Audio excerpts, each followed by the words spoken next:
Some days you wake up in the morning and you decide to absolutely flex. This is one of those days. Look at that.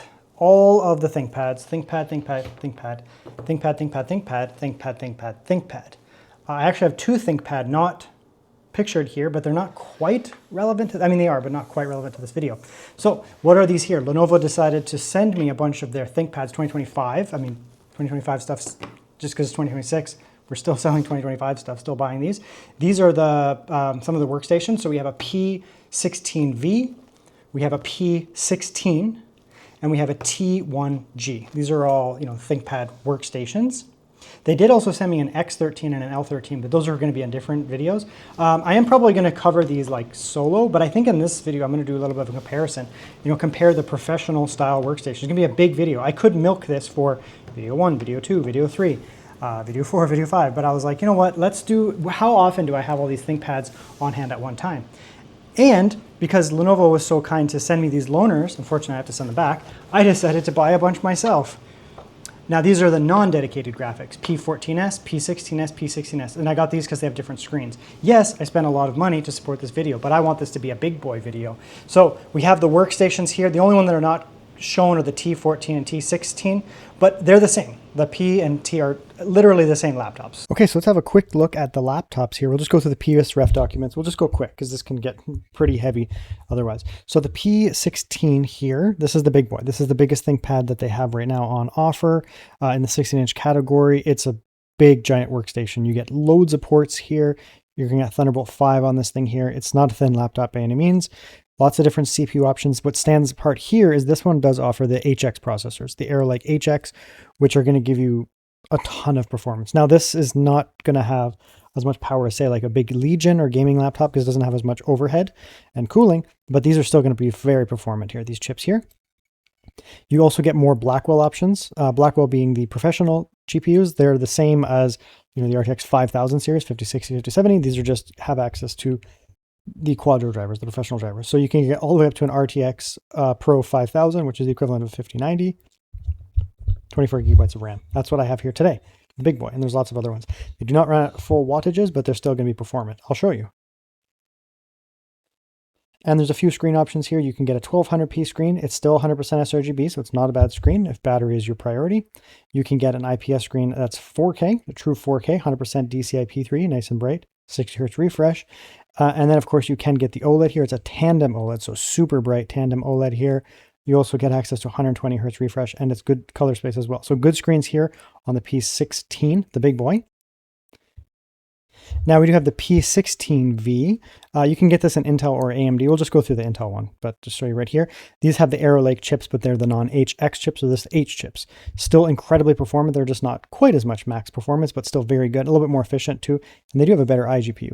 225H, and then you can go up to 285H. I would recommend getting one of these three. The 225H is fine, but you get a lot more cores here and it'll be a lot more performance. So any of these three would be good. This is a slightly thinner laptop than the P16, but still on the thicker side. 3 screen options here. We do have kind of a not so great screen, the 45% NTSC. If you're not doing any type of like graphical work, like just engineering type stuff, you don't care, that will be fine. But then you can get into this one, which then does unlock the better color space. It's also brighter, and you do also have access to that 100% DCI-P3 OLED as well. So that's really nice. GPU options here are a little bit more limited. You get a Blackwell 500, which is a 6 gigabyte GPU, still very good for lighter professional tasks, even video editing, that kind of stuff. 1000 is equivalent to an RTX 5050. This is equivalent to a 5060, but they use the Pro drivers, like I said. So 3 options there, very good on the P16v. Then we get into the T1G. The T1G and the P1 are the same laptop. Okay, they're the exact same laptop. They're very thin, ultra premium from Lenovo. Basically the most premium ThinkPad. They don't have as much, like, I guess, GPU options to the max as the P16, but they're more premium. Now, as I was saying, you can see up here at the top where the mouse is, the T1G and the P1 are the same laptop. The only difference is the P1 uses uses Blackwell GPU, so Quadro. T1G uses RTX GeForce, so you get like literally 50-50, 50-60 instead of Blackwell 2000, Blackwell 3000, etc. Here you do still unlock Thunderbolt 5, so that's really nice. Basically, you have 2 laptops that have that. You have the P16 and the T1G/P1. These have the Thunderbolt 5, so very nice. Great ports on this, very thin laptop. These go back to the Arrow Lake H processors. I'm going to show you something in a sec as well. And today we're going to be working with these Arrow Lake CPUs here. Great screen options here. You have the 1200p, the higher sRGB one, so that's a good enough screen if you're prioritizing battery life. And then you have that 4K again, 100% DCI or 100% DCI-P3 60 Hz IPS. And then you get into that 3.2K OLED again, tandem OLED. It's the same screen as the P16. That's super, super nice screen. So we have that. We're going to be testing all these screens today, by the way. I have access to all of them. They just refreshed this actually after I recorded this, and now they have the Gen 9. So Gen 8, Gen 9. Now, these Core Ultra chips here, these Panther, like the raw CPU performance are identical, right? If you look over here and you look at these here, they are identical CPU performance, right? Panther Lake and Arrow Lake, they have the same CPU performance, identical. I've already tested it for months. I use a Panther Lake right now, and I have had Arrow Lake for like a year. So there's no difference there. What you do unlock here is crazy good battery life on here. So the raw CPU performance will be the same, but you do unlock better battery life.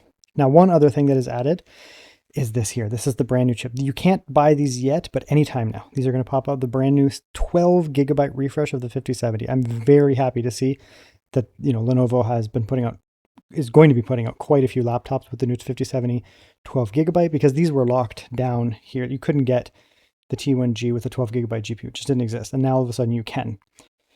Finally, we have the P16s. These are my laptop. I have the AMD one, but there's also the Intel. They're very similar. Obviously, you go with Arrow Lake here with the Intel, so you're getting the Arrow Lake CPU.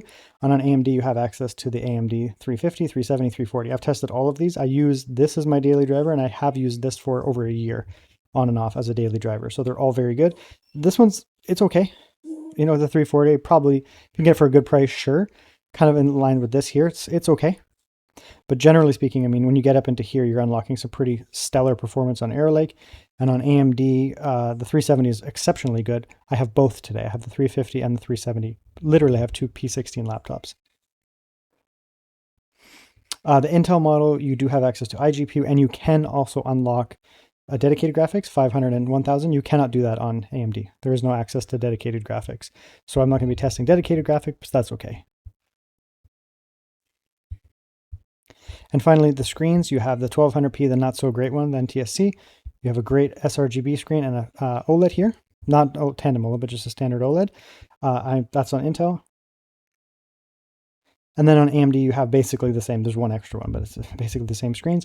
You have that 100% sRGB. You have that tandem OLED, non-tandem OLED there. I'm going to be testing actually these two screens today. I have both of them. So I have one laptop with the sRGB lower resolution, and I have one with the 4K OLED. Do it for like an ultra wide lens here to get a chance of putting these on here. Okay, so we have some different models here. We have the T1G. This is the T1G. We'll open this up here. Have a look at this. Now the T1G, almost exactly the same as the P1. You know the P1 from Lenovo. The P1 and the T1G are essentially the exact same laptop. The only difference here is the type of graphics. So the T1G right here, the T1G comes with RTX graphics, so gaming GPU, RTX 5070, whereas the P1, it's the exact same laptop, basically the exact same laptop, but it comes with the Blackwell Pro GPU. So Pro gaming. They both can do the same thing. You can do pro work on the 5070, 3060, you do that kind of stuff, and you can do gaming on it. And on the other ones, you know, the Blackwell Pro, you can do gaming and pro stuff too. The difference is the pro stuff uses Quadro drivers, so they're more geared towards professionals who are, you know, really seeking the benefits of the Quadro drivers for certain types of workflow, CAD, engineering tasks, that kind of stuff. When it comes to stuff like, let's say, gaming and or video editing, it actually doesn't really matter which one you get. So to be honest, if you're doing stuff like gaming, probably doesn't matter. I'd probably just get these because they tend to be a little bit cheaper, but it doesn't really matter, to be honest, so that's fine. As you can see over here, this is a P16v, a little bit of a different chassis, but you can see here this has the Blackwell 2000. So if you get the P variant of this, it'll come with that GPU instead. That's the difference there. Realistically, that's the difference there. Now, of course, we'll take this one out here. We have the biggest one here. We will do a full comparison to the chassis. Now this is the P16. The P16 is the biggest, most powerful ThinkPad that money can buy.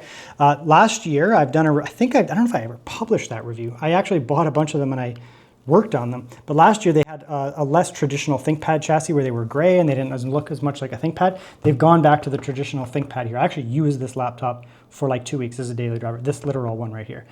They probably want it back, so I'm like, let's finish the video. But I decided, I was like, I really want to see what this thing is capable of, because it has been a very long time since I had this style of like thick professional laptop. Like you can see, I have all my software on here. I've been using this one kind of on the side for quite a bit of time. So that's very nice. So that's the differences there. And then of course you can get into the P16s series here, or T16, it doesn't make a difference, right? And these are going to be closer to something like one of these or one of these, but they don't have dedicated graphics. There's no ability to get NVIDIA graphics. You're going to be working with the iGPU. So it just depends if you need it, right? If you don't need the NVIDIA GPU, you're not doing NVIDIA accelerated workflows, then you would go for the S over here, for example, without the NVIDIA graphics. If you need the NVIDIA graphics, you'd go for one of these here, this, or the P1. That's the difference. Okay, now one interesting thing that I do want to point out here is all of these laptops, all of them, use USB style charging. None of them have the slim tip charger from Lenovo, none of them. They all use USB-C charging. Even the big boy here, the really big boy with the ATA 5000, which is equivalent to a 5090. Like equivalent in terms of like the GPU and all that, the GPU die and all that. It's a 5090, but it's, you know, it's the Pro model. They only use a USB-C charger. So we are going to be limited in wattages on some of the higher wattage stuff like this, the Blackwell 5000. It's not going to hit what the 5090 can do. Like if you get the 5090, get a Legion 9i or 7i Pro or something like that, and you get a 5090, those can go up to like 160, 170, sometimes peak even higher in watts, just on the GPU. And then the CPU, of course, is on top of that. This charger here, this USB-C charger, only does 180 watts, which I say only does. That's the highest USB-C charger I've ever seen in my entire life. 180 watts is crazy from a USB-C. So it uses a proprietary type. It'll work with any. These will work with any USB-C. But this 180 watts can't be supplied to just like, you know, this Lenovo has a proprietary type connector interface where it will accept 180 watts from its own charger, but you can use like a 100 watt charge, you can use a 65 watt charge, doesn't matter. It doesn't have to be even Lenovo brand. I have a 130 watt in my room and it accepts 130 watts. I have a 100 watt GAN, which is this one, or just some off-brand thing, and it complains about it. It's like, that's not my full wattage, but it'll work just fine. It's just, you know, if you're doing heavy GPU tasks, you'd probably want to be on the dedicated graphics there. So that's that. Okay, so let's start with the chassis here. Let's bring in the biggest of the boys here. We'll open them up, look at the inside, of course.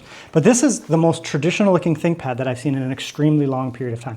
This looks like the ThinkPads that I had when I was younger. They are thick pad, right? A very thick pad. This actually looks like my, oh, well, what do I have? I have a oh man, what do I have? I have a T60, I have a T43, T61, and the T61 is a like 15-inch or whatever, and it looks almost exactly the same as this. I don't have it with me. It's in storage actually, but my T61 is the bigger one, the 15-inch, and it looks almost exactly like this, different keyboard, but it looks almost exactly like this. So when I opened this, like I saw that they were changing it back from the gray one from the previous, and I was like, whatever, you know, it'll be bad for fingerprints and that kind of stuff, but it looks like a real ThinkPad. And when I opened it, I was like if you went back in the day and you got the most decked out, like T60, T61 or something like that, right? Like the legendary, I call those like the most legendary ThinkPads. And if you got those decked out, it would be like so similar to this.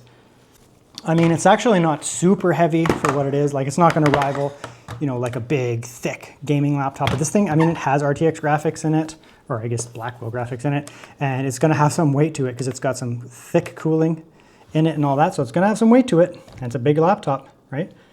A little over 5 pounds. It's a big boy, but you know, considering how thick it is, you might think that it's like, well, it's some 7 or 8 pound laptop, but you know, it's the same as like a thinner Legion or something like that. But that's nice. You know, you get a metal lid here. This is metal, nice trim around. You can see the like cut metal design to it. I like that a lot. And then the bottom is the like ThinkPad plastic. Sorry, not the bottom. This area here is the ThinkPad plastic, and then you have the metal bottom as well.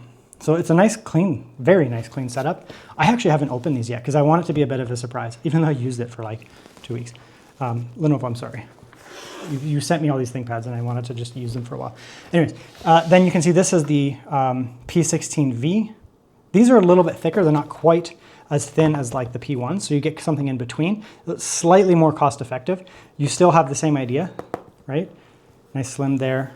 You get that kind of different lid to the bottom, where the lid is that, I don't know what the plastic is, like PVC plastic or whatever. And then the bottom looks like it's like a carbon fiber plastic weave type thing. Very nice. Nice little design on it. That's been a long time since I've seen that. Right there. Not super thin. This one's not super sleek, but it is still thinner than the P16. Not massively so, but it is thinner. Check the weight on that one. This one feels noticeably lighter. Still heavy, but it feels noticeably lighter. Get it to stand.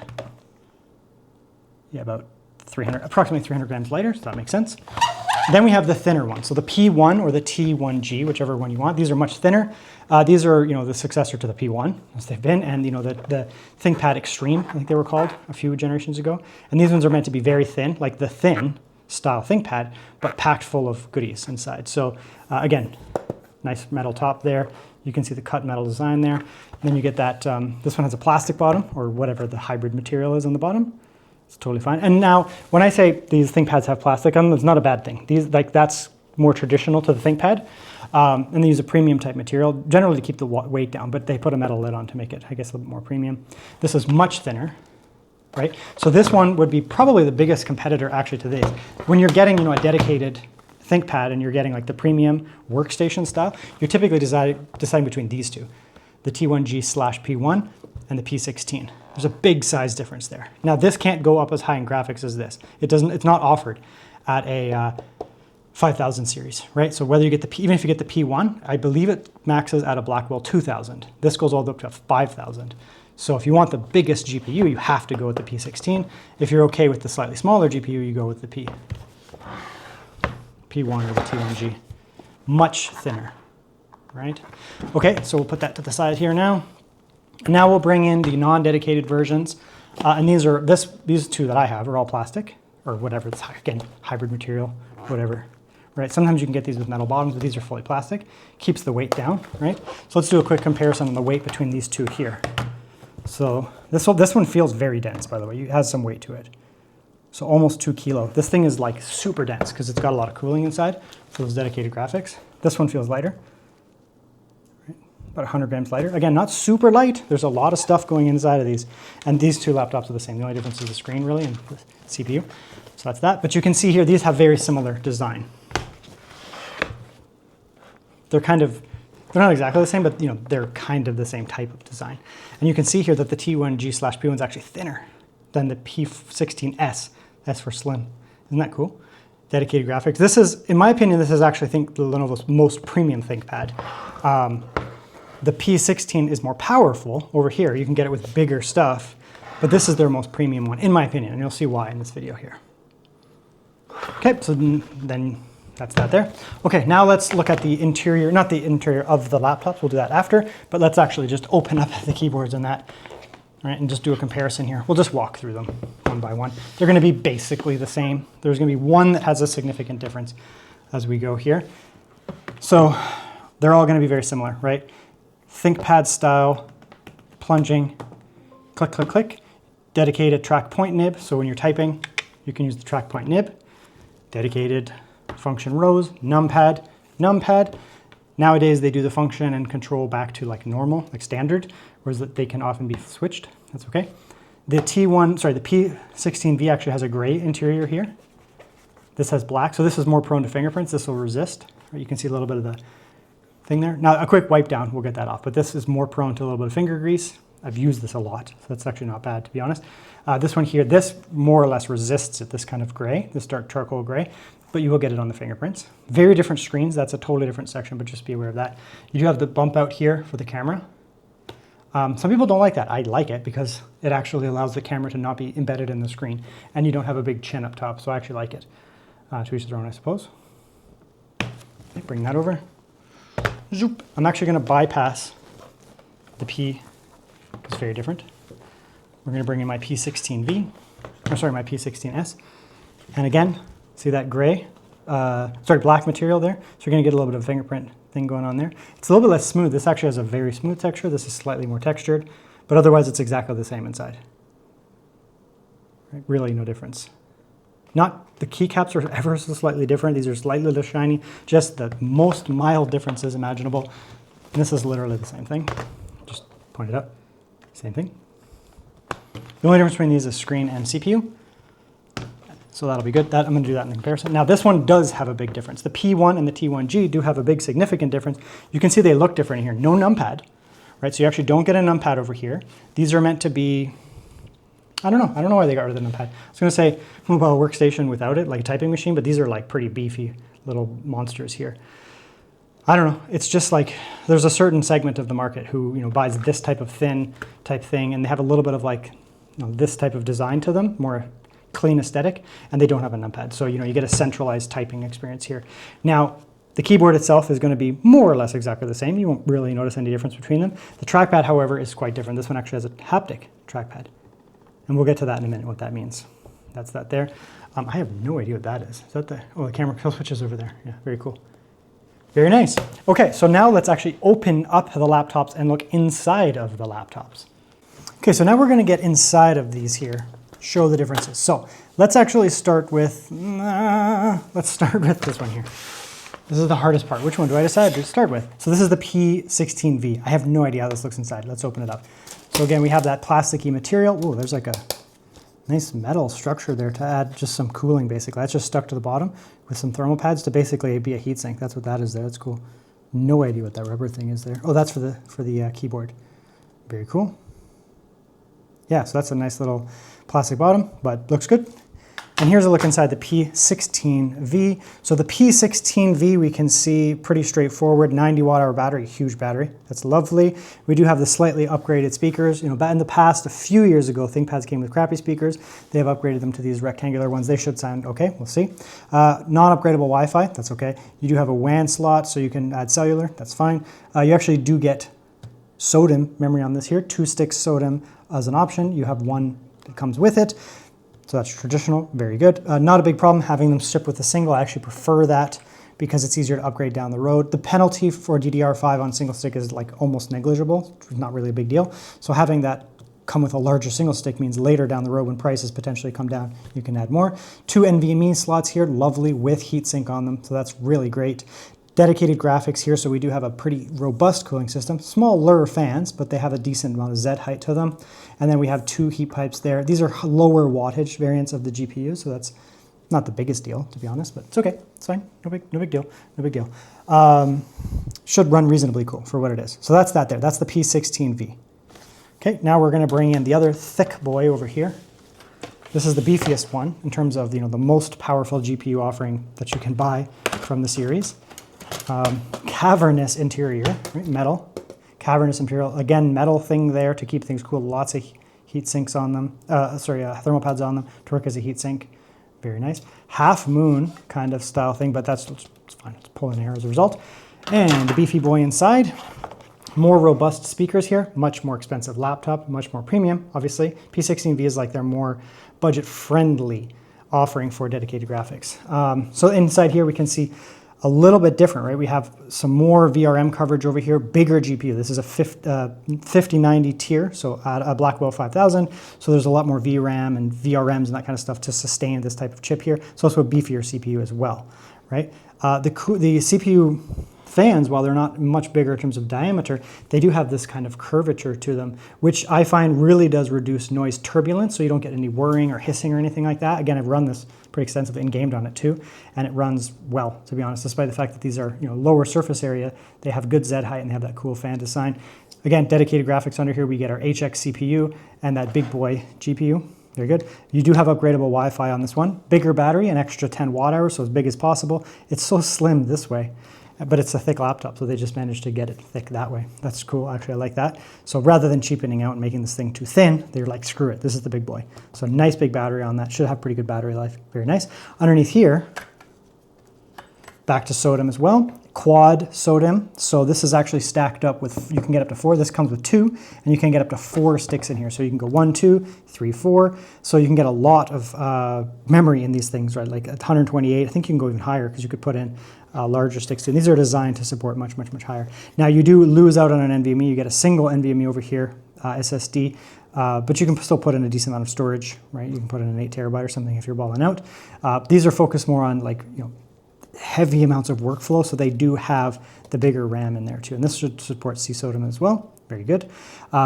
Big amount of RAM in here because it's going to be good for big type of professional workflow where you're getting into running big models and that kind of stuff. It's not just like, this is not really for people. You could use it for stuff like video editing. That's not the target for this. This is for people who are doing like big modeling and that kind of stuff. The big Blackwell 5000, and then you're getting into a lot of RAM options, right? That's going to help with doing those high-level models. Okay, now we'll bring in this one here, the last of the dedicated. And this one's very different inside. I like this again, very slim. Look at the bottom again. So metal kind of sheet here, not as much thermal pad type stuff. This one's meant to be very thin, a little bit of structure, but this is such a dense machine that it actually feels very structured regardless, so that's cool. Sit you on there. Now this one looks very different inside. Look at that. We do have those same very nice high-end speakers. We'll see how it sounds, but it should be good. Down to the smaller battery, 90 watt hour. It's not actually the same exact battery as the other one, but that's okay. 90 watt hours. You'll get good battery life on these either way, especially because this is using the Aero-like non-HX chip. You'll get lots of battery life. This one here, slightly different cooling. The Z height is even slightly more reduced on this laptop because it's thinner, but it's still reasonably thick. Like that goes right to the other side of the chassis to the bottom. So they actually are pretty thick fans nonetheless. These have a very interesting design where there's actually like a wave to them, not just that way, but there's actually a wave in the Z height too. And I found that these really cut down on noise turbulence. They move a good amount of air without being annoying. So you can have these things spin really fast, but they're not annoying. That's one of the things I like about these Lenovos. This one does have a dual heat pipe setup. Big coverage there for the GPU and the CPU here. Liquid metal on here as well, so don't take this off unless it's like, just don't take it off. Just don't take it off. If you've got to get under there, let Lenovo service it. These are very premium laptops. They will service it. If something goes wrong, let them do it. Don't take that off because if you get liquid metal in this thing, you're screwed. It'll break the system. So just leave it on there. That'll help with cooling. This is not an HX CPU, so it should run reasonably cool with this specification here. Now, this thing's cool because it does have CAM memory. Now, I have used CAM 1 memory on the P1 from last generation. This is LPDDR5 CAM 2 memory. Not used it before. So that's really nice. You're going to be able to get high capacity and high speeds, low profile, and very fast. That's one of the advantages of that. So this thing should tear. Honestly, it should tear. The P16 over here is focused on capacity, big amounts of storage, big amounts of RAM, running huge models with the Blackwell 5000, tons of memory, and a very powerful CPU, and it's a workstation. You go set it up and you're just going to let it rip. This one here is meant to be like a powerhouse, but on the go, right? And you do have dual NVMe. You're back to dual NVMe, so tons of storage options here. This is a really nice laptop. I almost bought the P1. It went on a really deep sale. And then I think I bought a Legion instead, and I was like, we'll go with the Legion for now. Looking at these, I kind of regret it because it was a really good sale. These ThinkPads, they often go on good sales. When you see one, you can bite the bullet, but I was like, whatever. And now they sent me one, so I don't have to buy it. Very good. And here's the P16s, right? So plastic bottom. These are like a premium plastic. It's hard to describe, and it retains a lot of rigidity, I guess. It's flexible, but it has good structure to it. They use these on some of their other, like the Legions and that too, this type of like plastic. Some other brands do too, but it's a premium plastic, as weird as that sounds. Good structure in there though too, very nice.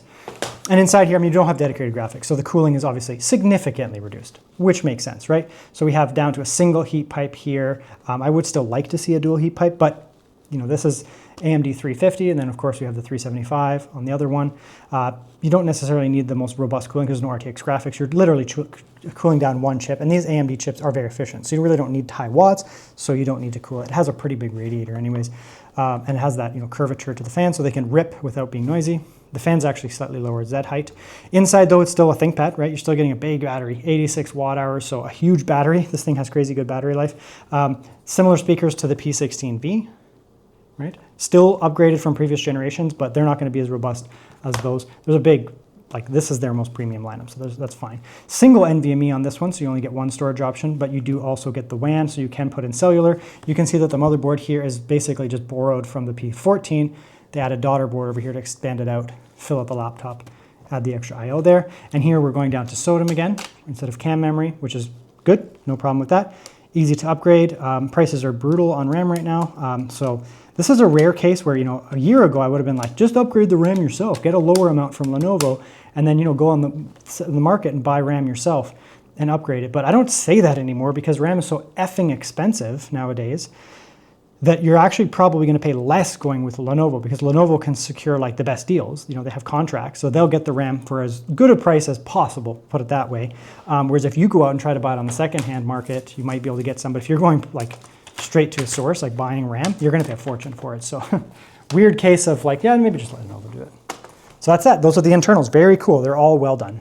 Let's look at the ports here. So none of them, other than the big boy, have ports on the back, so that'll be a little bit of a different one, but we'll see here. This is so much laptop. So the bottom one here is the T1G/P1, same laptop, same chassis. You can see here we have 5 and 5. That's not 5 gigabit, that's Thunderbolt 5. So Thunderbolt 5 is going to allow for very, very, very fast. I have a lot of Thunderbolt 5 based enclosures and docks and that kind of stuff, eGPUs, all that kind of stuff. This has dedicated graphics, but you know, you can run docks and that kind of stuff at very, very fast speeds. And I mean, technically you could hook up a much more powerful GPU if need be, hook up a 5080 or 5090 desktop or a 9070 XT or something like that and use Thunderbolt 5 and get that really high bandwidth. But it's more for running, you know, docks, dongles, all that kind of stuff. HDMI over here, headphone. You can see the other ones, other than the big boy here, also have their HDMI on the left side. So HDMI, HDMI, Thunderbolt, Thunderbolt, Thunderbolt, Thunderbolt, Thunderbolt, right? All have Thunderbolt. Even the AMD one actually has like certified Thunderbolt rather than like USB 4, it's certified Thunderbolt. So that's nice to see. The primary difference here is that the big boy, right, you're gonna be moving a lot of the ports to the back, but otherwise very similar. You know, no USB-A over here. These ones do all have USB-A, right? A little bit of a difference there. Pick your poison, whatever. Interestingly, these have like the best overall ports on the right side, on the left side there. That's fine. Now on the back, none of them have ports other than the biggest boy. The biggest boy here, we actually move the HDMI to the back, which you love to see that because it ends up being that, you know, your difficult cables are not coming out of the sides. I would say Ethernet, HDMI, these are difficult cables. They're thicker cables, more likely to be annoying. So they're coming out of the back here, the big boy. That's nice to see. And then we do have our Thunderbolt 5 ports, but they're in the back. On the P1 and the T6 and the T1G, they're on the side there, the Thunderbolt port. Here we have our Thunderbolt 5 ports on the back. So those are good because those are the ones you're going to be hooking up to, you know, docks and dongles and that kind of stuff. And these ones here are still reasonably fast. You can plug in like standard enclosures, NVMe enclosures, that kind of stuff, whatever. And then, you know, if you're gonna be hooking these up to like monitors and big docks and that kind of stuff, you typically put all that stuff out of the back. Very nice, and of course, huge exhaust over there. And then we have our left side, or sorry, our right side here. And the big boy here, again, not as many ports on the sides. You do get headphone, another USB-A, so you get lots of USB-As on them, 2 of them, but they're on the sides, nothing on the back.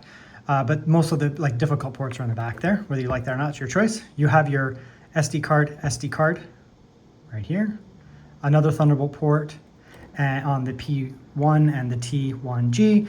These two don't have any more Thunderbolt port type stuff on the back here, on the sides here. So in terms of what's missing off of the P16 here, other than obviously Thunderbolt 5, we don't have that, but in terms of like actual physical ports missing off it, we know have Ethernet, all that kind of stuff. What we're actually missing off of this one is we don't have an SD card slot. So no SD card slot. That's the only like truly missing port here. So that's, if you care about that, just be aware, no SD card. Otherwise, it's good. It's got really everything otherwise. This is the P16v. We have kind of everything. Let's not close that properly. We do have the SD card, we have Ethernet, we have HDMI, we have everything. Looking fantastic. Now what this one is missing is it doesn't have Thunderbolt 5. It's got everything else, but it doesn't have Thunderbolt 5. Now, the big boy here is missing nothing. It's got USB-A, it's got Thunderbolt 5, it's got Ethernet, it's got HDMI. It doesn't have an SD card, right? It doesn't really miss anything. I guess it doesn't have USB-A on the back. It doesn't really matter. So this one has everything. It's a big workstation, so that's fine. Missing nothing. And the P1/T1G is actually missing a port type, and that is it doesn't have Ethernet.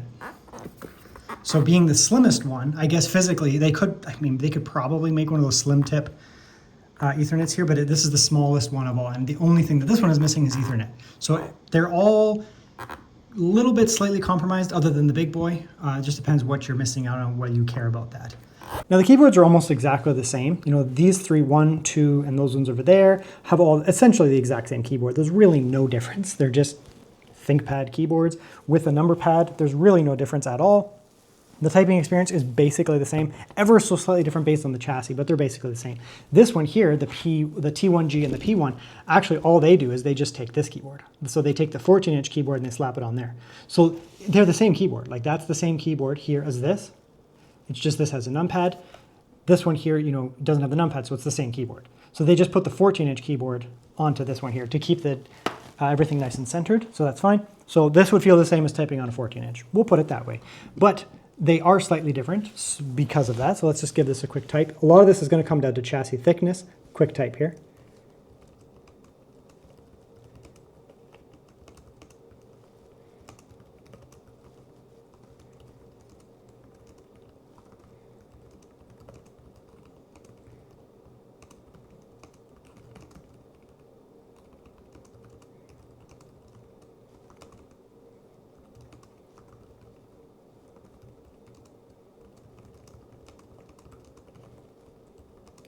Ten out of 10. Incredible typing experience. Come over here.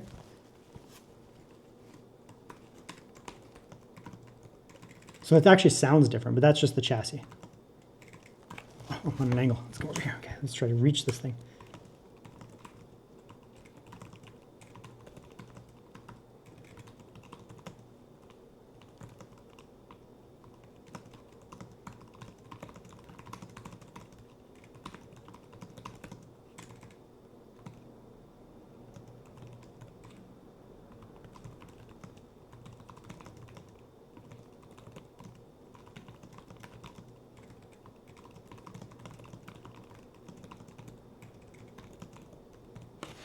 They feel, I mean, the keyboards are exactly the same keyboards. This one, for me, feels better because the actual chassis is very dense. It's a thick, it's very thin, dense chassis here. Feels really nice. This is the best one to type on, in my opinion.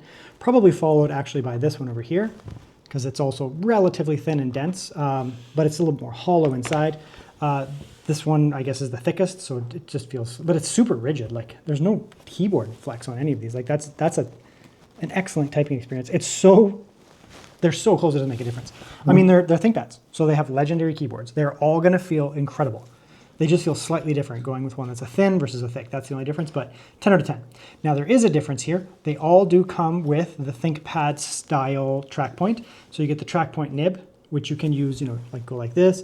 You can navigate around. So what happens, what it's for is you're typing like this, and you can actually navigate without removing your hands. If you are a true touch typist, you can leave your finger on here, and you can navigate around, and then bring it up. And you can actually use your thumb to do the clicking, right? And you don't have to come down. Whereas normally if you come down a trackpad, you have to remove your hand, go back up, come back down, go back up. So for some people that can mess up their typing, it's not the biggest deal for me because I'm not a true touch typist.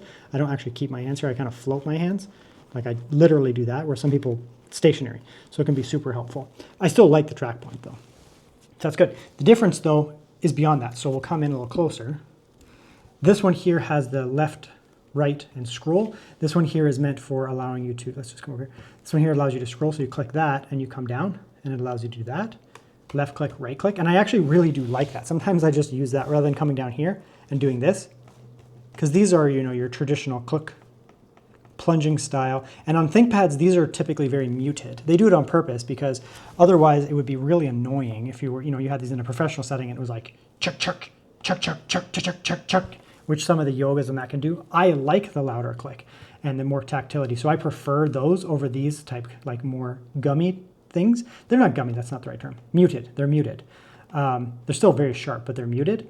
So a lot of the time I actually use these buttons up here, even if I'm not using the track point, which is funny. I just got the hang of doing that, right? Like just like use my thumb and navigate like that. I actually have a portable ThinkPad keyboard that I take with me. It has a track point nib. It's sweet. I use it for my handhelds.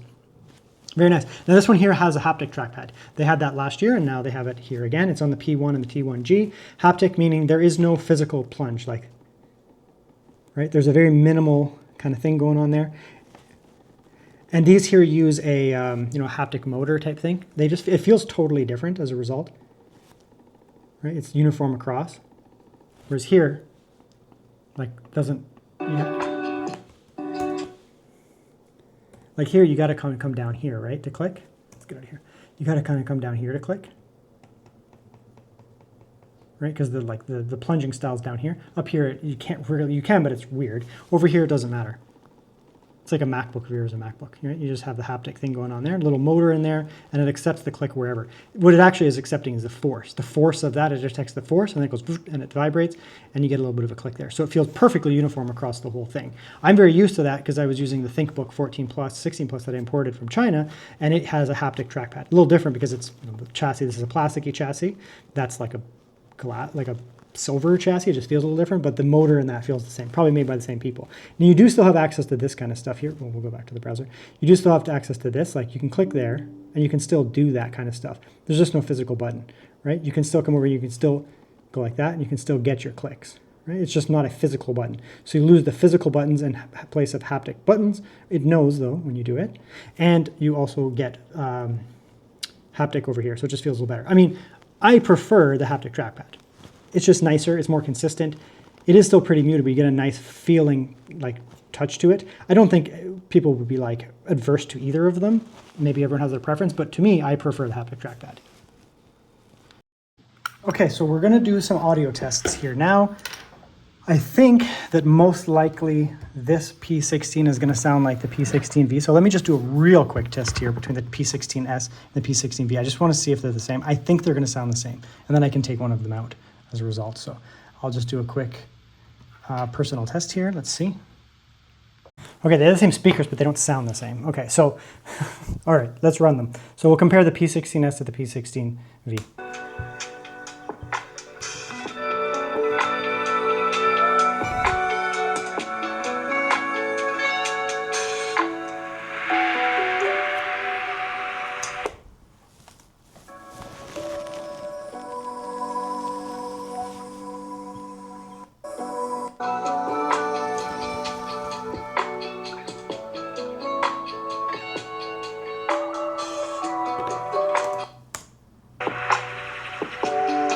They actually don't sound exactly the same. It could be like unit-to-unit variance in speaker tuning. This one actually sounds a little bit richer than that. They are physically the same speaker, so they're very close. This one just sounds ever so slightly better, but it's like, it's only because they're side by side. And I'm like really comparing it. It could be chassis thickness, like this is a thicker chassis, a thinner chassis. It just changes the resonance. So I'm gonna take this out. They're very close. They're close enough that it wouldn't matter. It would not be a decision maker. They're so close. But anyways, so we'll compare these ones now because these are the different. So again, worst speakers, and these I think, well, I mean, they will have the best speakers, but I don't know which one will sound better. So let's come over here and we'll go with the thin boy over here. Whoa, it's very loud. This is way louder at 50.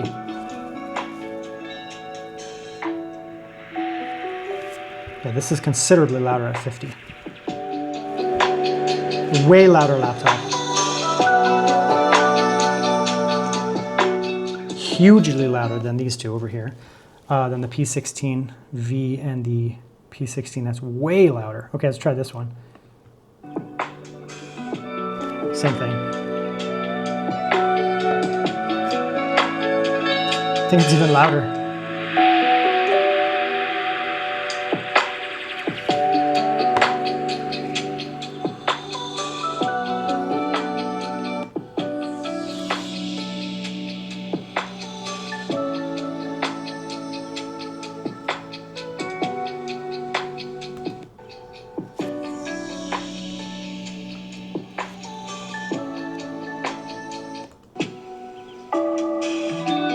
So they're the same speakers and they sound the same. This one has slightly, maybe more like chassis resonance. So it does sound slightly, like ever so slightly different if I'm being picky, but they are the same. They sound the same overall. And we'll go back to this one.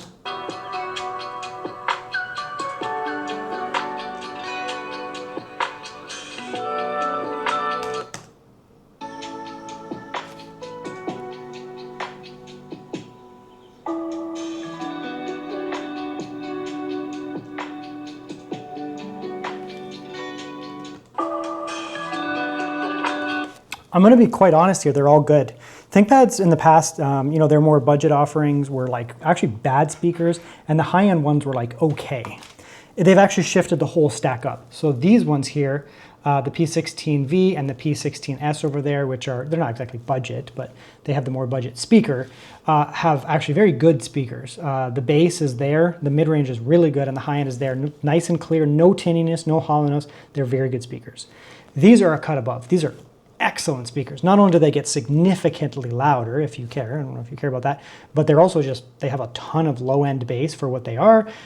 They sound amazing. They do not rival the Yoga 9i Pro. The Yoga 9i Pro has these massive behemoth type speakers, which are like MacBook Pro level. It's not that close.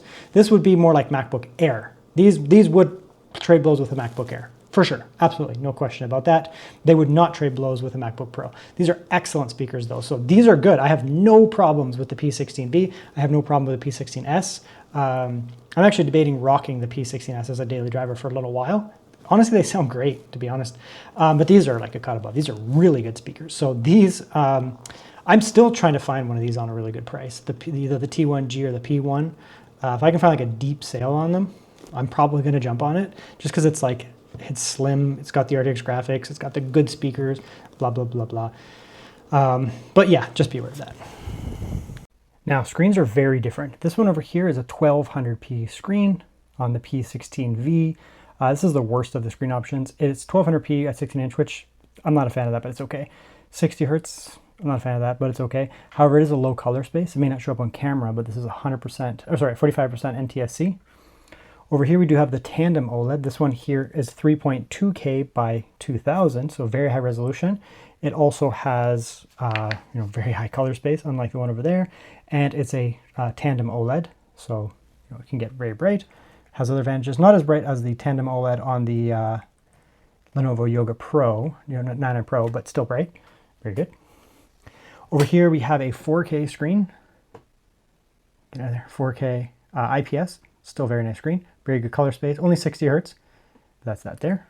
Again, a lot of these are interchangeable screens, so it's good to show them all. I have my two here. This one here is also a 4K screen. It's a 4K OLED screen. This one here, though, is a little different because this one is actually a touch screen. Right, so we do get, there's advantages and disadvantages to that. 4K OLED, only 60 hertz, but it is a 4K OLED, very nice. And then over here we have the 1200p, the other 1200p screen, but this 1200p screen is different than the one behind it. You can get both on them, because that's 45% NTSC. This is 100% sRGB. So what we're going to do here is I'm actually going to just back up here, come back. I'm just going to show you the reds here to start, just because I'm just going to show you the reds here to start. Reds is one area where you really do notice these color spaces. So if we kind of come up here, this is such a weird video.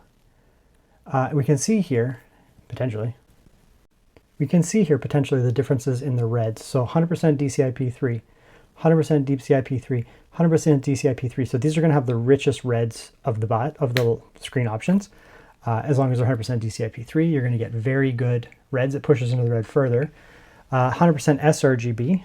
It's still good, but it doesn't show up much in camera. I guess you can kind of see it, but the difference between them doesn't matter whether it's OLED or anything like that. Like that doesn't make a difference. Like it's just the reds. Like that's also not an OLED there, and it's just a little bit less red, just a tiny, tiny, tiny little bit less red. Still good, but a little bit less red. And then back here we have the 100% or the 45% NTSC, and you can see it comes out kind of orangey. And actually in person it's worse. In person we actually have, it's actually kind of like a washed out pinkish color. So to be honest, I mean, they're all good screens other than that one, right? This one I would prefer higher resolution, 1600p, but at least it has good color space, 100% sRGB. It's not quite as rich of the reds as these over here, but to be honest, actually for professional work, you typically want to work in sRGB anyways. That's just kind of a bad screen. If you're only using the laptop for like productivity type stuff, like you're not doing any type of graphic work, anything like that, these like 45% NTSC screens, I mean, they make sense, I guess, in some regards because they're cheaper, they save some money, and maybe you don't need it, right? But I just really think brands should just stop making them. Like, just don't even make 45% NTSC screens because they're just not nice, to be honest. They just don't look good. So, I mean, there's obviously disadvantages to that. The blacks are good on all of them, to be honest. Let's bring that down. That's actually what I see there, right? The blacks are good. Despite the fact that it doesn't have good color space, the blacks are good. The blacks are a little, there we go, a little darker than that. It's about there. Again, it's not an OLED screen. However, these Lenovo screens in general have good blacks. This has slightly better blacks than the one behind it. So for a non-OLED, it's very good blacks. They're just not perfect. We can see over here, this is also an IPS screen back here, not an OLED. So we'll come a little further in, right? And they have good blacks. Honestly, they have really good blacks. If you were to turn off every single light, like literally every single light nearby, you'd probably be, well, you would be able to see a little bit of glow coming out of here versus the OLED, because that's how it works, right? OLEDs, the pixels are literally off in those areas. And so, you know, where you would potentially see absolute blacks or a little bit of glow on an IPS, because there is some color, there's some light technically coming out of there. Let's make that a little bigger so they're side by side. You know, there's technically no light, if you can see that now. Let's see if you can see that. There you go. A little exaggerated over here, but same idea. See how this is like a true black? There's literally no pixels on. That's off, right? So the camera freaks out, by the way. It has a really hard time recording OLEDs. There is technically light coming out of here, so. And you can see there, maybe you can see there. The greens are a little desaturated as well. Actually, it looks better on camera, but in real life, they're a bit desaturated. They look kind of weak, like muted, because it just doesn't push into the greens either. Typically with NTSC, like 45% NTSC screens, you primarily notice it in the reds, and then you do notice a little bit in the greens as well. These are much more vibrant greens, significantly more vibrant greens, to be honest, on 100% sRGB. And then DCI-P3 versus sRGB, you get a little bit even more on the greens there. Like they almost become slightly exaggerated. It's like nuclear waste, like very, very, very green. We'll bring these in, right? sRGB, DCI-P3. DCI-P3 is kind of more for actually like viewing content, playing video games, viewing shows and content, because it's actually exaggerating the colors. That's not natural. That green, it does exist in nature, but not that green. Like it's not that green, it's closer to this. This is like more of a real world green. So if you are doing like professional graphic design, it actually is sometimes preferable to be in sRGB. Whether the screen is sRGB or not, you can put it into this mode. DCI, like this screen physically cannot produce these colors. It's not possible because it doesn't have that color space. So it's your choice. It's hard to compare them all, right? They're all like, other than the one over here, which is I'm not a fan of it. These are all good screens. Slightly lower resolution, but 100% sRGB, vibrant. I will never complain about sRGB ever. I will never complain about an sRGB screen. It looks great. The DCI-P3 ones are obviously going to look really nice and vibrant, very beautiful, right? Nice and crisp. Now, there's one other thing I do want to point out. It's only on this screen. This is the only screen that has it, because it's a touch screen. It has a touchscreen membrane on it that's coming here. Now, you probably can't see on camera. It's very hard to see. Very, very, very hard to see. But there's a little bit of screen door effect, just a little bit. So you get a little bit of hatching. And I can only notice it on white on the screen. I can't actually notice it on any other colors, like gray. When you get a screen that has really bad screen door effect, you can notice it on like grays and that, it's really bad. But it is here. You can see it on white, but it's also because it's a 4K screen. The finer the resolution, I find, the harder it is to see the screen door effect, but it is there. The touch membrane on this, you can see it. It has the advantage of being a touchscreen. Whereas these over here, like, you know, even this OLED here, right, if we close this out and then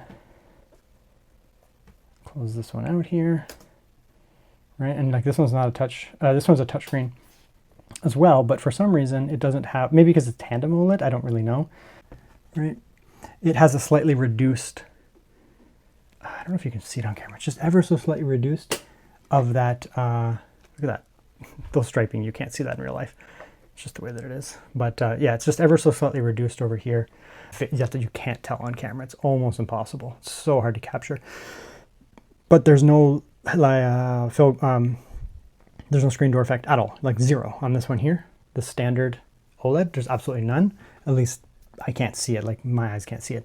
You can pick up ever so, it's not, I wouldn't call it screen door effect. There's a film. You can see that there's a touchscreen film on this here. It just, you get used to it, because I actually used this laptop for like a couple weeks. You get used to it very fast on that one. This one here, the 4K, the standard OLED, I noticed it right away. It actually doesn't really bother me because it's only on pure white and only, like literally white. It's only on the white backgrounds, and only when it's like a pure textured. You don't actually notice it in other places. Like I can't see it in here. I'm sure it's here somewhere, but I can't see it. Like you'd have to get really close. Yeah, if I get really close, I can see it. So just be aware. It is possible to get that there. You know, my preferred is actually probably this one on the T1G. It's really nice. The 3.2K screen by 2000. sorry, the native 4K over here, non-touch, 4K non-touch, IPS. I mean, I like it. You lose the blacks on it too. So there's a few different options. It's your choice. Pick the one you want. Lots of different screen options, unfortunately. Hard to decide. I mean, they're all really good screens outside of this one back here. Just be aware, you know, the differences between OLEDs and that. These two systems here on the left and right have the 285H. Awesome, awesome, awesome, awesome Arrow Lake CPUs. Love them. I don't expect them to perform as much as the 275HX here. Obviously, the 275HX Intel HX processor, it's a tier up, so that's fine. But don't sleep on the Arrow Lake 285H here. Now, some of these laptops are going to be coming out with Panther Lake. This one here, the T1G, and by extension the P1, are I've already read the PS ref from Lenovo, and they have the Panther Lake. Panther Lake, like the top spec. Now, I've already experimented with the Panther Lake quite a bit. I bought a laptop with the Panther Lake, and the raw CPU performance of the Panther Lake is the same as these. Okay, so Arrow Lake 285H will give you the same as the Panther Lake top SKUs in CPU performance. What Panther Lake is offering is a massively better iGPU, to be honest. That's kind of one of the biggest selling features, and it's much more efficient, battery life, that kind of stuff. So the raw scores here will be the same if you get this model here, which is still valid, you'll still be able to buy it. But if you buy the refresh version, the Gen 10 or whatever it would be now for 2026, just be aware you'll get basically the same CPU scores. You'll just have the benefits of Panther Lake being slightly more efficient and better iGPU.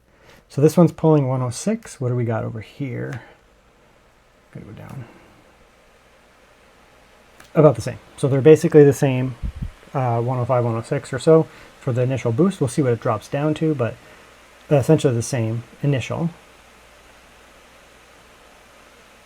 Oh, that one's already dropped down to 75, and this one's still pulling 110. That's interesting. Very interesting, to be honest. This one is allowing a longer boost. It's still, there it goes. It's still higher. Weird. Whatever, it was just a longer boost. It might have a higher score as a result, but we'll see here. They're all going to be good, around 20,000, I guess. 2155, 21920. So they're similar.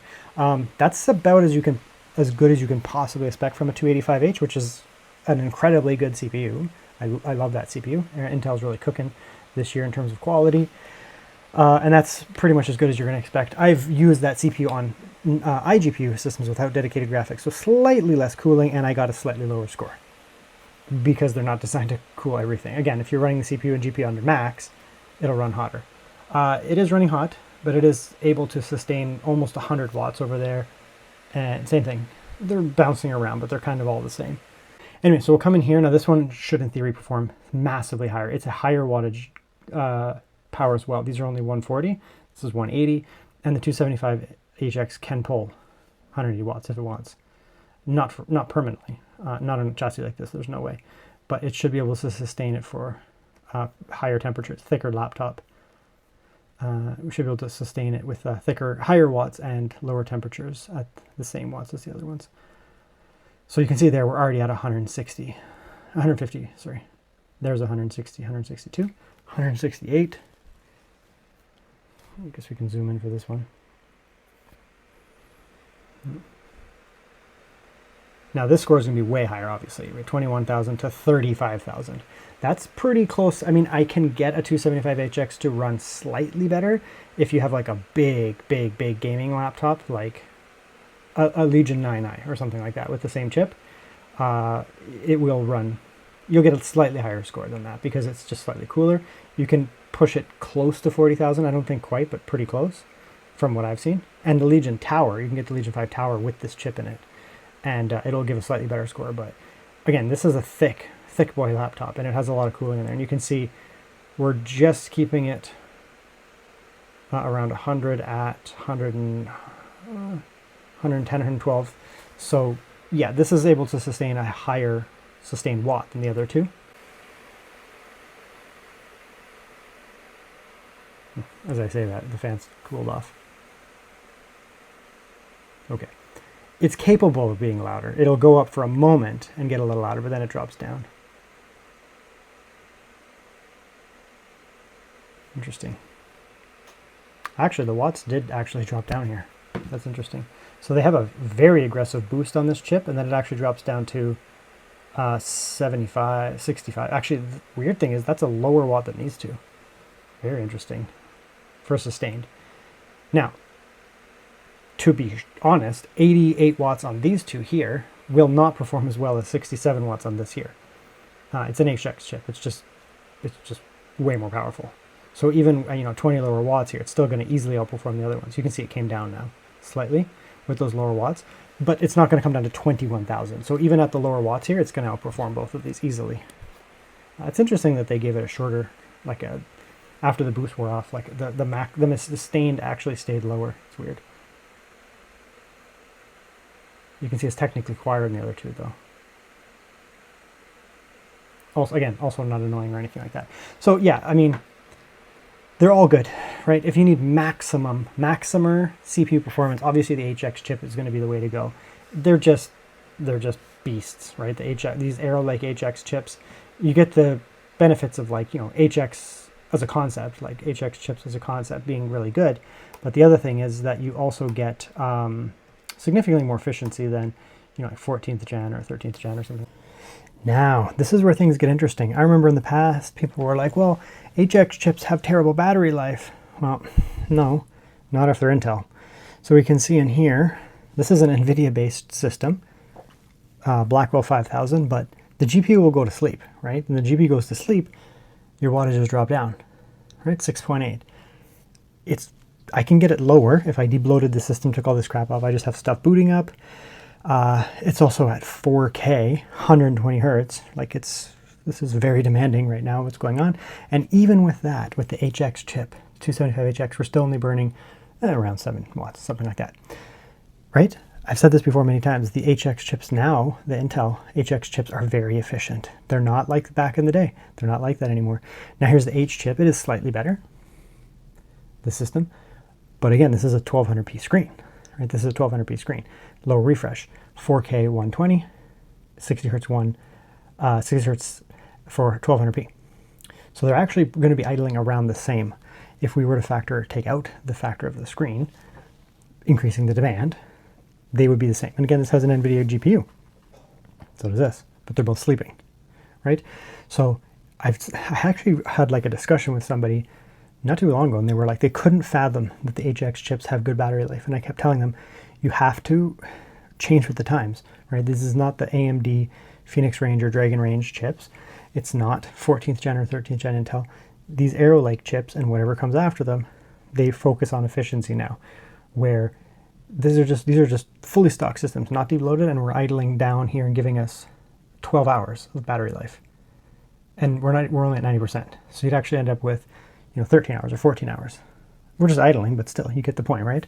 Over here, 100 minutes, right? Slightly even better, because weaker screen, right? Now, the last thing we're going to do here is right here. So now here we have the AMD one, and you can see it's higher. Same screen, 5.5, 7.3. This is an AMD. It's an HX chip, but doesn't matter. Come over here. And there we go. And here is the other one with the 350. And you can see it's no better. It's actually slightly worse than Intel. Right, generally speaking, we need to sort of forget what we thought about in the past with these chips here where, previous generations, especially the Intel HX chips, were just awful for battery life. And you could tune them as much as possible, but you'd never get really good battery life, just the way that they were. We know that they're very good. Now, I don't need to do the full battery test. We know what the HX chips and the H can do. If you watch my other videos, I've done it to test a bazillion times. These will go up to 8 watts or 9 watts under YouTube, maybe 7. The HX chip will add a watt or 2 under YouTube. Maybe you'll be at like 9 or 10 watts. So, this will give you 8 hours. This will give you 12 hours of YouTube, 13 hours, something like that. It's not a big deal. The AMD chips over here, you'll be burning an extra watt or 2. They're just slightly less efficient. So it is what it is. So the takeaway here is they actually all have good battery life, for sure. All of them. They all have good battery life. Okay, so we'll do a little bit of video editing on the different systems here. Let's start with the big boy here, the 275HX, plus the ATA 5000. Now, the ATA 5000 is equivalent to a 5090 mobile, just with Quadro drivers. won't really make a difference for video editing, whether you have an ATA 5000 or you have the 5090, will make a difference. The ATA-based GPUs are more for things like engineering tasks, CAD, that kind of stuff. They give you the precision that you would need for something like that. So that's kind of what they're for. But when it comes down to it, it's basically a 5090. Now, it's going to be very wattage limited, but under things like this type of scenario, you're not going to be absolutely pulling max GPU and max CPU at the same time. That's not how this is going to work, right? So come in here, and I'll bring in this video. This is a 1.1 gigabyte, 4K 60, pretty long segment here, 26 minutes. We'll do this on all of them, but I just want you to kind of see what's going on here. So other than the fact that my air conditioning just turned on, it's fine. Okay, so this is gonna be very fast. This is a 275HX. This will be processed like very, very, very quickly. You know, like we're already able to play it because the CPU has all those cores. There's not having any problems, you know, scrubbing through immediately. Like you can immediately start to get to work, right? It's fast. It's a 275HX. What do you expect? Now what we're gonna do here is I'm gonna make this into a 5-minute clip here, like so. And we'll double that up, we'll get rid of that. And you can see how snappy it is, right? Obviously, it's a 275HX. What do you expect? Now, you have access to the NVIDIA encoders for video export and very powerful ones, obviously. So we'll just throw this on the desktop. We'll get a benchmark here, and then I'm going to do the exact same thing with all of them. Just kind of get an idea. Now, the 285 on here, the CPU, it is less powerful, right? It's let's say 21,000 peak in Cinebench versus 36,000 in Cinebench. Yes, you can notice it, especially in long-term stuff, like if you do heavy CPU long-term tasks like code compile, that kind of stuff where you're hitting the CPU for 15 minutes, right? This will be faster than this. But when you're doing stuff like video editing where it's like pew, pew, pew, burst kind of stuff, you won't really notice the difference. As long as you have a modern fast processor, they're both going to feel very good. It will technically be a little faster, but it's not going to be like groundbreaking. Now, what I do want to check here though is the dedicated NVIDIA encoders. Okay, so let's run this on the ATA 5000. Then we'll jump over and we'll work our way down. We'll go down to the 5070, and we'll go down to the little 500. Now, the nice thing is these are all going to use NVIDIA encoders, so even the Blackwell 500 is still going to be reasonable, honestly. It's going to offer a pretty decent uplift over iGPU, which we can show.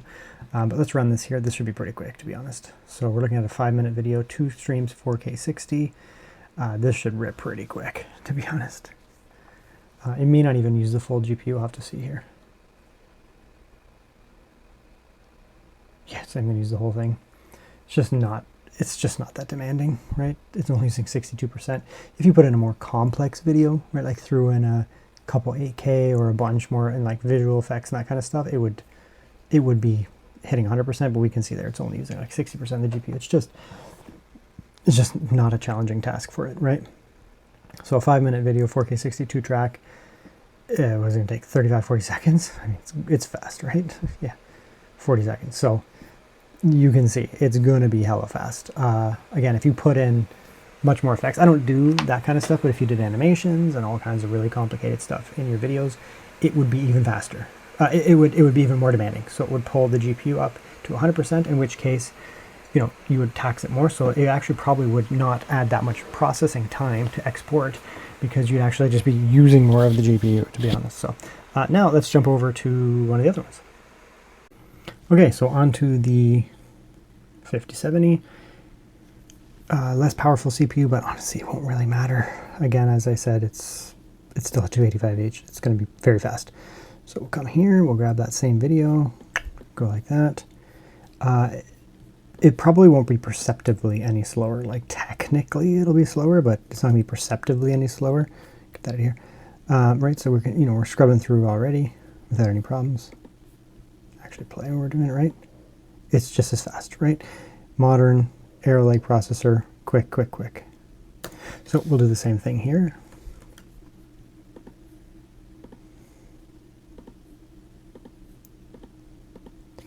Okay, we'll go like that, snap that in there. Go like that, very fast, no difference in terms of like how it feels. It doesn't feel any less snappy. It feels exactly the same, to be honest. Okay. there.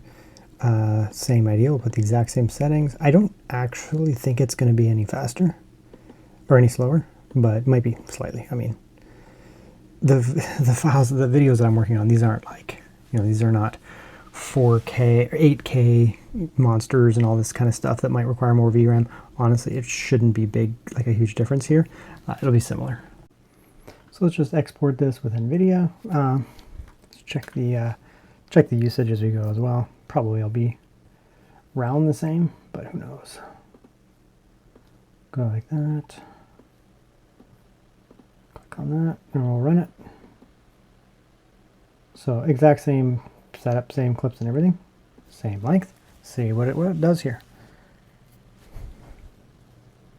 It would help if I had export.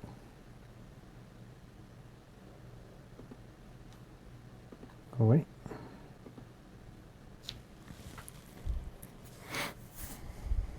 So you can see here it is using 100% now on this system because this is a 5070. It's not remotely as close to its power as the ATA 5000, aka 5090. So obviously it's not going to be as powerful. So you know it's using the full GPU here, whereas the ATA was not. But I don't suspect a big performance difference, to be honest. Maybe slightly, but it's not going to be huge the difference. Like NVIDIA encoders are NVIDIA encoders, right? You can see here it is slower though, right? It is slower. So, you know, the big boy ATA 5000 obviously is going to be faster. So if you do a lot of video editing and not, you know, moderate, like what I do like moderate video editing. If you're doing, you know, serious, you know, 4K multi-stream or 8K and your videos are like 2 hours long, which some people do that, you know, a lot of vlogging type stuff, you can essentially almost cut your time in half, right? That was a minute on the 5070 versus not quite half, but pretty close on the ATA 5000. So if you really need speed, I mean, it's going to offer more speed. Obviously, it's a more powerful GPU, and it's like the best mobile processor you can buy right now. So that's good. And again, this is a pretty simplistic project that I'm doing right here. You can use, like, you can do more demanding projects, right? If you're doing something with a, you know, DaVinci Resolve and you have all kinds of animations and all kinds of crazy stuff like that, it's going to be, if you're doing, you know, all kinds of animations and stuff, DaVinci Resolve, you know, super long, all kinds of stuff like that, it'll put even more and more demand on your system, at which point it just becomes harder and harder to run. Okay, so let's see if the Blackwell version of the 5070 is any faster. It might be, specifically just because it has studio drivers versus game-ready drivers. Technically this is Quadro. I don't expect really much difference, but I mean, could be. I don't know. I did a lot of this type of testing on ATA, like the previous gen, but I have not used a Blackwell GPU extensively. Never used Blackwell 2000 other than for this video, so who knows. We're at 100%. Makes sense. It's technically the same GPU, just with some tweaks. It might be slightly faster. We'll see. Quadro drivers are more similar to studio drivers. So you have game-ready drivers, which are for games, typically less stable, especially these days. But they have the most recent fixes for games. Then you have studio drivers, which are what I use, even if I'm gaming, unless it's a brand new game, because they're more stable, and I do find they perform better in professional tasks generally, but they're just more stable. And you have Quadro drivers, which are meant for professional tasks. You can see here, it's basically within probably margin of error of the 5070, like a second or two. So surprise, surprise, the Blackwell 2000, which is the same DPU die as the 5070, performs basically the same. Very good. Okay, so now we'll do a little bit on the iGPU with the AMD one, which picked the 370. This is technically the most powerful iGPU, and of the AMD, it's the most powerful CPU. The 350 and the 370, honestly, it's not going to make a difference for video, for the actual video editing. It won't make a difference, to be honest. Maybe slightly, but you won't really notice, to be honest. Again, these are all modern chips. I've noticed with the 350, if you're really slamming a system on my Legion, it can be a little bit where it's like, it's just not keeping up with these HX chips or whatever, but it's still like a modern chip, so it's not going to really make a big difference. Like you can see here, for example, we're able to scrub through right away, right? Same thing. So it doesn't make a big difference. As long as you're on a modern chip, it doesn't really make a big difference. So we'll come here. It's close enough.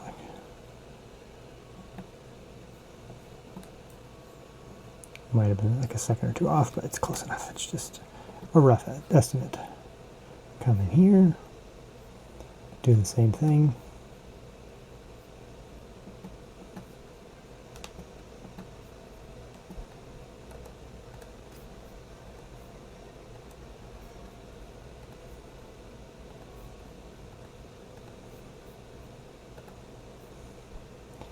Okay, so we'll do the same. I always do the same type of videos, so it'll come like that. And here we don't have access to dedicated graphics, but we do still have the iGPU. So we still have access to the AMD encoding engine. If we had an Intel version of this, it would be the Intel QuickSync, which is maybe better. They're pretty close, to be honest. I'd probably take Intel over AMD for that. The GPU here, not sure, it should technically be slammed pretty hard because it's an iGPU. So we'll see here. Okay, we just finished. Got it right as it finished, so there you can see.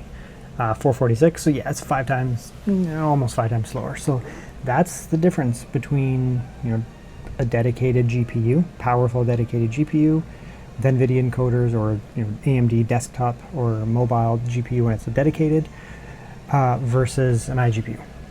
Now, again, you can do lots of video editing on an iGPU, especially a good one with a powerful CPU. It's just, you have to expect that it's going to take longer, right? So rather than taking 1 minute to export, it's going to take 5 minutes. Or 30 seconds with the big boy, it's going to take 10 times longer.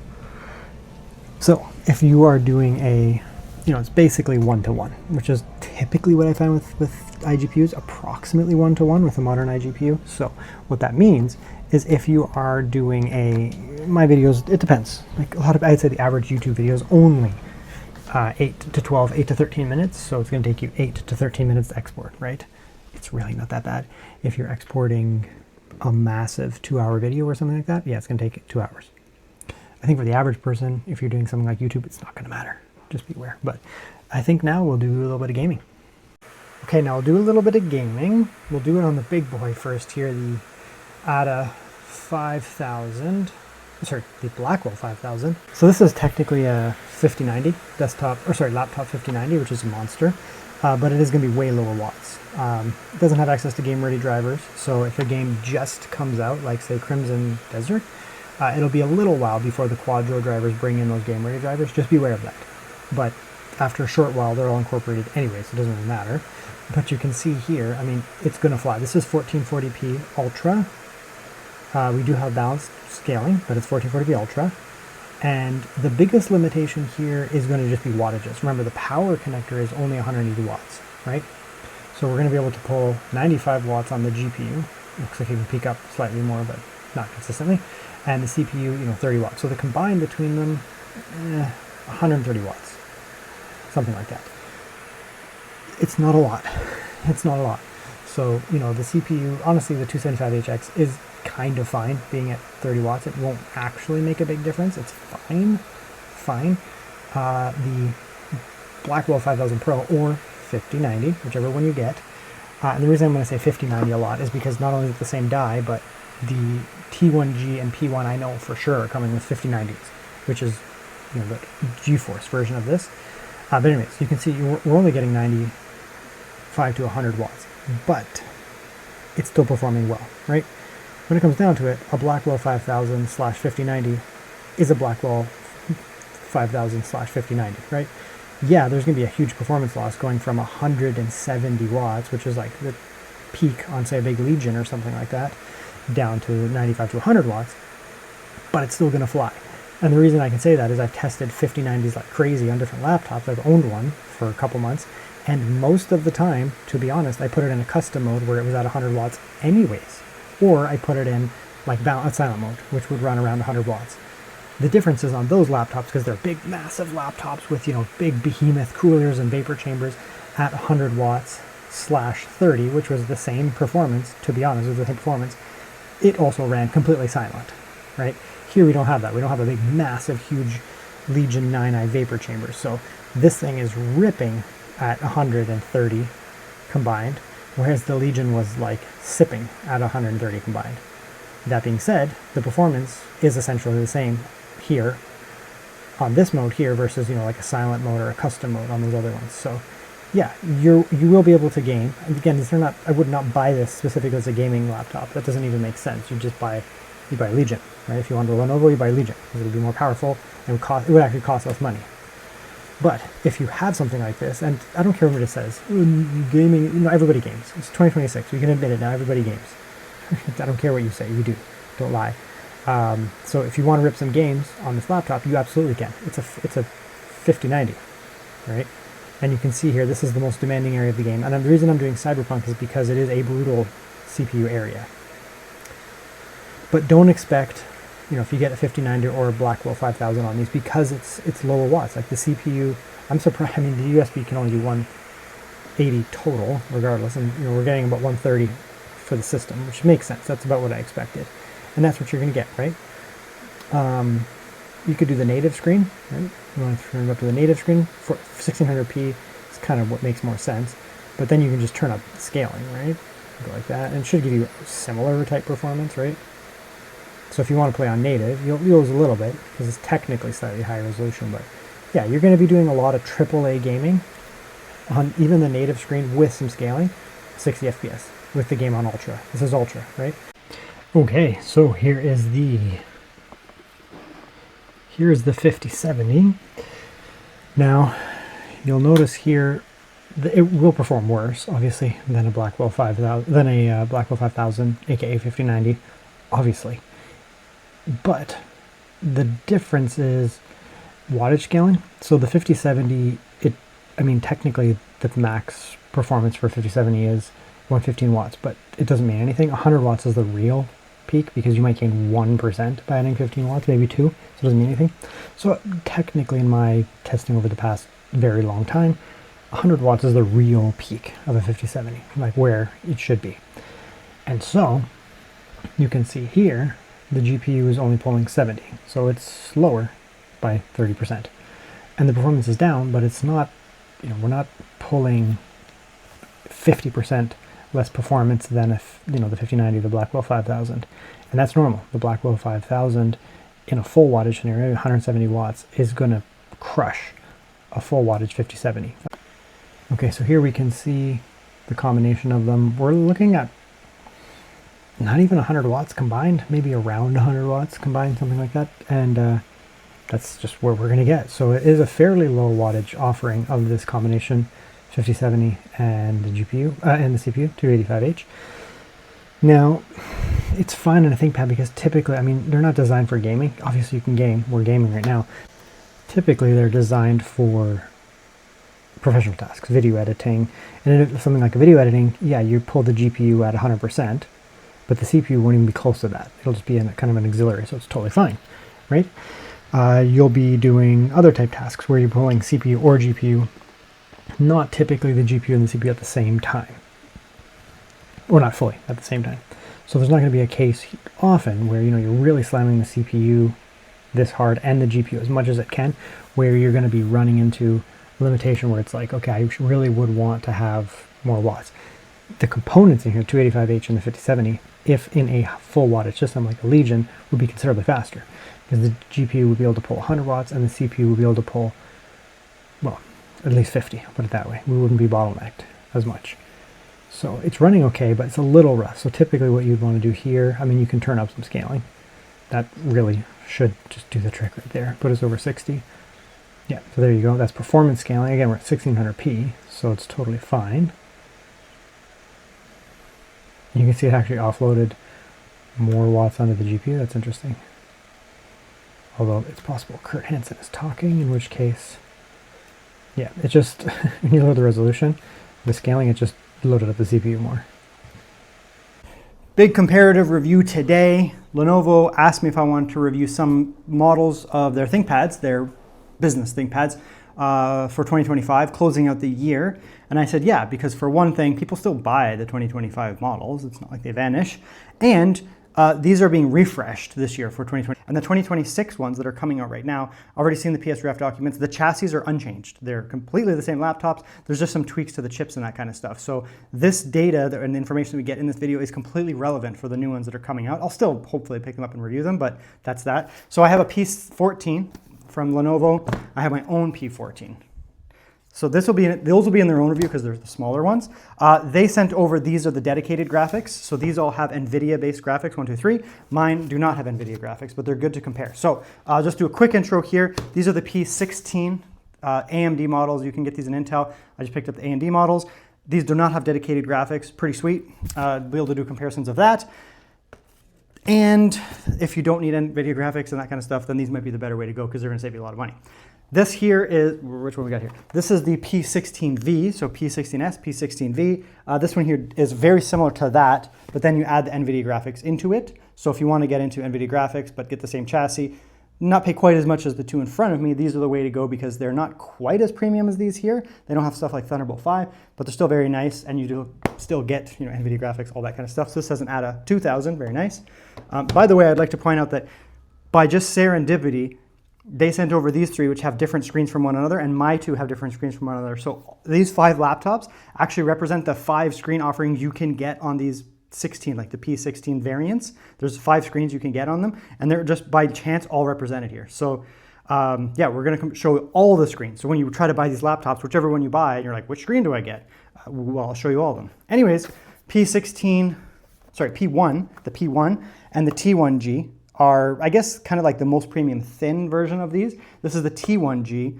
This has GeForce graphics, so NVIDIA 5060, 5070, 5080. The P1 variant is exactly the same chassis. There's no difference. The only difference is they use Blackwell, which are the same chips. So a Blackwell 2000 is the same GPU as a 5070, but those use Quadro drivers. These use GeForce or Studio drivers. So if you're doing like high-level CAD type stuff, you typically go for the Blackwell stuff. If you're doing gaming type stuff, but also like maybe video editing, that kind of stuff, the GeForce stuff can keep the cost down a little, and they're going to perform exactly the same. So this one here has the this is the T1G. So this one here has the GeForce drivers. Now this model, I've already seen the refresh for 2026 that's coming out. It's exactly the same chassis. It goes up to a 5090. Which is pretty awesome. These are wattage limited, by the way. It's not going to be a full 170 watt 5090. It's a thin little laptop. The only other difference outside of that is it has Panther Lake. Panther Lake is the the Intel new offering. I've already tested it extensively. It offers the exact same it offers the exact same CPU performance as the Arrow Lake 285H. It's exactly the same. So you're not going to get any difference in CPU performance.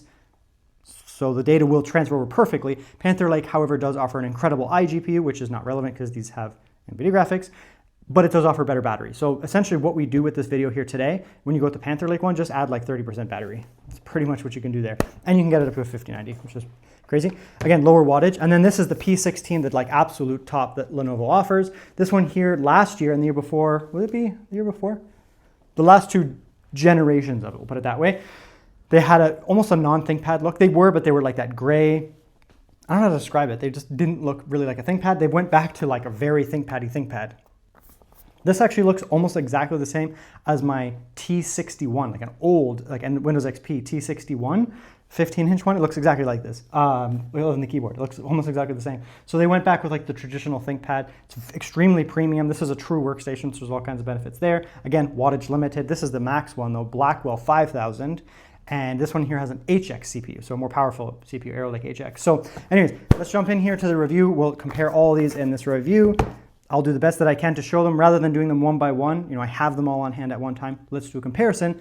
If you're trying to buy one of these, this will help you pick which one you may want to get. Let's conclude now. So if you don't need NVIDIA graphics at all, the P16s are really nice. There's lots of different configurations you can go with, and they're nice. They're kind of the traditional, like modern ThinkPad without dedicated graphics. You can also buy into, some of these like the P16v kind of stuff, and go down the stack. Get yourself like a Blackwell 500, which can just give you a little bit of extra graphics. It's still going to outperform this in like every way, but then you're not paying as much for it. So that's an option. If you need the lowest cost way to buy into NVIDIA graphics, the P16v is the way to go. You can get down the GPU, you can go all the way up quite a bit, not above 2000, but still, that's pretty good. And it's still pretty configurable, a little bit thicker, not quite as premium, but they're interchangeable in so many ways. Like you can get this almost the same screen on almost all of them. So, I mean, this is basically the same chassis as that. You get all the standard ThinkPad kind of stuff.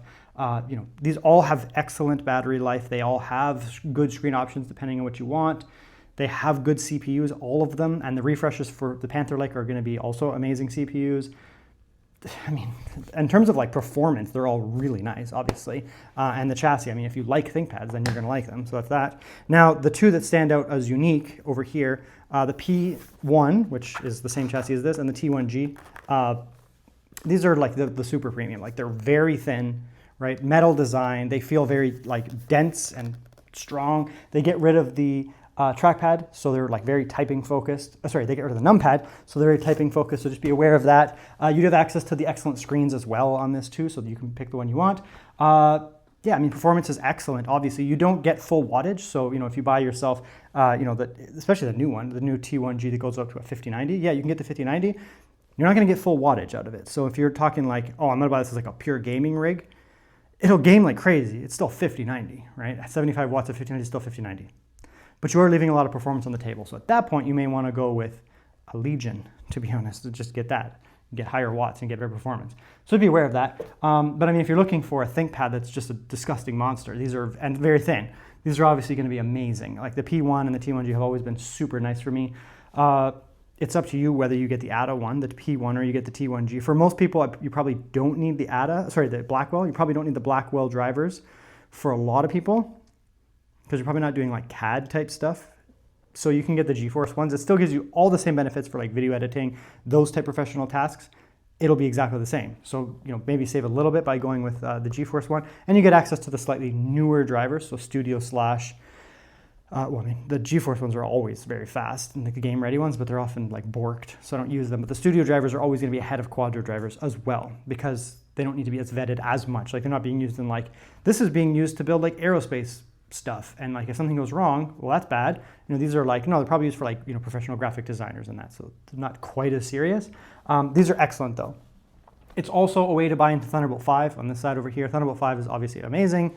You can use this with an eGPU if you need even more power, lots of docks, all kinds of, you know, bandwidth benefits to it, running screens and docks and all that kind of stuff. So, I mean, if you're looking for a very thin, portable ThinkPad that's just a monster, obviously, you can get these here. And now that they go up to a 5090 and Panther Lake, you're gonna get crazy good battery life. Hopefully I can review them, maybe Lenovo will send, but you get the Panther Lake benefits is like crazy good battery life, really good CPU performance, and then you get a 5090 or whatever one you get.